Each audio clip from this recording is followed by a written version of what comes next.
സാറിന്ന് ചോറുണ്ടില്ല. എന്താ വല്ല അസുഖമാണോ? എനിക്കൊന്നും മനസ്സിലായി. ഇനി വീട്ടിൽ വല്ല കുഴപ്പമുണ്ടായോ എന്തോ. ഞാൻ ചോദിച്ചിട്ട് എന്നോടൊന്നും പറഞ്ഞില്ല.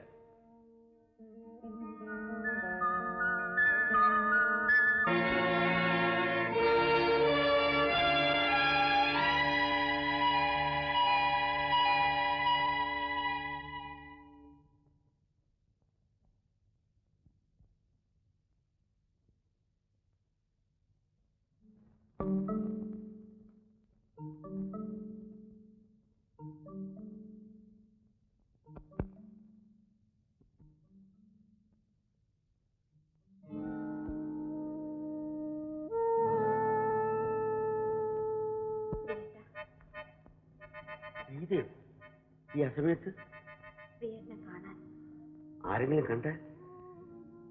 ഇവിടുന്ന് പോയ ശ്രീയേട്ടനല്ല തിരിച്ചു വന്നതെന്ന് വള്ളക്കടവിൽ വെച്ച് കണ്ടപ്പോഴേ എനിക്ക് തോന്നി.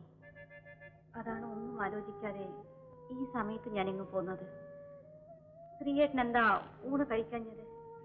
നല്ല സുഖം തോന്നില്ല. എന്താണ് അസുഖം? ചേച്ചിയുടെ കല്യാണത്തിന് എന്തെങ്കിലും തടസ്സമുണ്ടായോ? ഇല്ല, ആ വിവാഹം കുറച്ചു. എങ്കിൽ പിന്നെ സന്തോഷിക്കല്ലേ വേണ്ടത്? ആ വിവാഹം കുറയ്ക്കണ്ടായിരുന്നു. അതെന്താ, ചെറുക്കന് അത്രയ്ക്ക് മോശമാണോ? അല്ല, അതല്ല. പിന്നെ പറയൂ ശ്രീയേട്ടാ. ഗീതേ, ആ വിവാഹം നടത്താൻ ഞാനൊരു വലിയ പ്രതിഫലം നൽകാൻ ബാധ്യസ്ഥനായിപ്പോയി. പണത്തിന്റെ പ്രശ്നമാണോ? എങ്കിൽ സാരമില്ലായിരുന്നു. ഇതതിനേക്കാൾ വലുതാണ്. തെളിച്ചു പറയൂ. നമ്മുടെ സ്നേഹം. സ്നേഹമോ? എനിക്ക് മനസ്സിലായില്ല. പറയൂ ശ്രീയേട്ടാ. നമ്മുടെ സ്നേഹം പ്രതിഫലമായി കൊടുക്കണമെന്ന് പറഞ്ഞതിന്റെ അർത്ഥം എന്താണ്?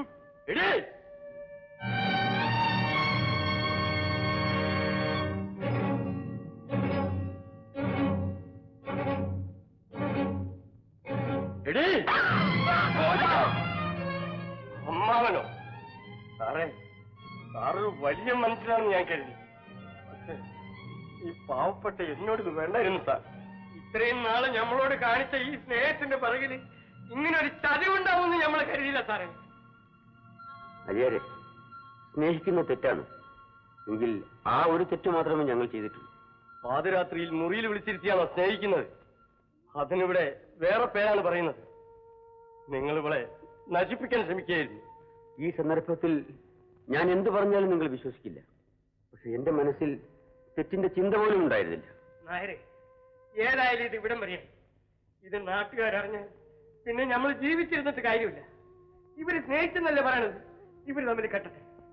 അങ്ങനെ ഒരു ആഗ്രഹം ഉണ്ടായിരുന്നെങ്കിൽ എന്നോട് നേരത്തെ തുറന്നു പറയാമായിരുന്നു. ഞാൻ സമ്മതിക്കുമായിരുന്നു. നമ്മളെ വഞ്ചിക്കാൻ വേണ്ടി ഇതുവരെ ഇദ്ദേഹം നമ്മളെ മുമ്പ് നല്ലവനെ അഭിനയിക്കായിരുന്നു. നിനക്കത് മനസ്സിലാവില്ലേ? എന്നെ വിവാഹം കഴിക്കാമെന്ന് ശ്രീയേട്ടൻ ഉറപ്പ് പറഞ്ഞിരുന്നു അച്ഛാ. അതുകൊണ്ടാണ് ശ്രീയേട്ടൻ വിഷമിച്ചിരിക്കുന്നുവെന്ന് അച്ഛൻ പറഞ്ഞപ്പോൾ. നിർത്തടി നായരെ, ദേഷ്യപ്പെട്ടിട്ടൊന്നും കാര്യമില്ല. രണ്ടുപേരും ആഗ്രഹിച്ച കാര്യമാണ്. ഇപ്പൊ ഇവിടെ വെച്ച് രണ്ടുപേരെ നിക്കാഹ് കഴിച്ചു കൊടുക്കുന്നതാണ് ബുദ്ധി. സാറേ, ഗീത ഞമ്മടെ മോളാണ്. അവളെ ഇപ്പൊ കെട്ടിക്കൊള്ളാന്ന് ഇവിടെ വെച്ച് നമുക്ക് വാക്ക് തരണം.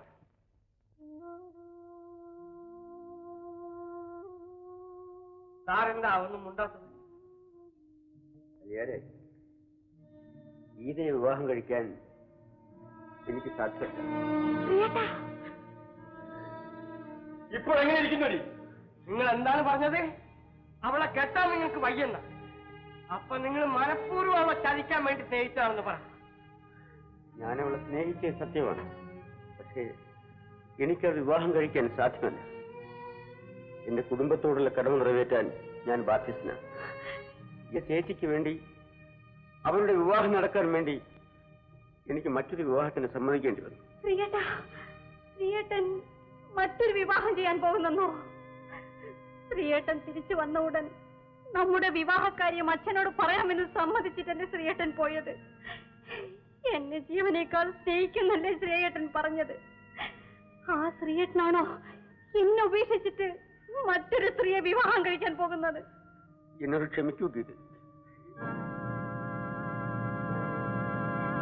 സാറേ, ഇത് കണ്ട, ഇതെന്തിനാണെന്ന് നമ്മൾ പറഞ്ഞ ഓർമ്മയുണ്ട? മനുഷ്യന്മാരുടെ വേഷവും കെട്ടി നടക്കുന്ന ഹിമാറുകളെ കൊല്ലാൻ. നമ്മുടെ കൺമുമ്പിൽ ഇപ്പൊ നിങ്ങളോളം വലിയ ഹിമാറില്ല. നിങ്ങൾ തൊട്ടുപോരുത്. വേണ്ട, ഇനിയൊരു നിമിഷം കൂടി നമുക്ക് ഇവിടെ നിൽക്കണം. നമുക്കിറങ്ങാം. ഇല്ല, നമ്മൾ സമ്മതിക്കൂല. നാട്ടുകാരെ വിളിച്ചു വരുത്തി ഇപ്പൊ ഇവിടെ വെച്ച് ഇവരുടെ കല്യാണം നടത്തണം. വേണ്ട ലിയാരെ, സ്നേഹിച്ച പെണ്ണിനെ തള്ളി പറഞ്ഞു ഈ മനുഷ്യന്റെ കൂടെ ഞാൻ എന്റെ മകളെ അയക്കില്ല ലിയാരെ. സാറേ, ഞങ്ങൾ പാവങ്ങളാണ്. ഞങ്ങൾക്ക് നിങ്ങൾ അഭിമാനമാണ് വലുത്.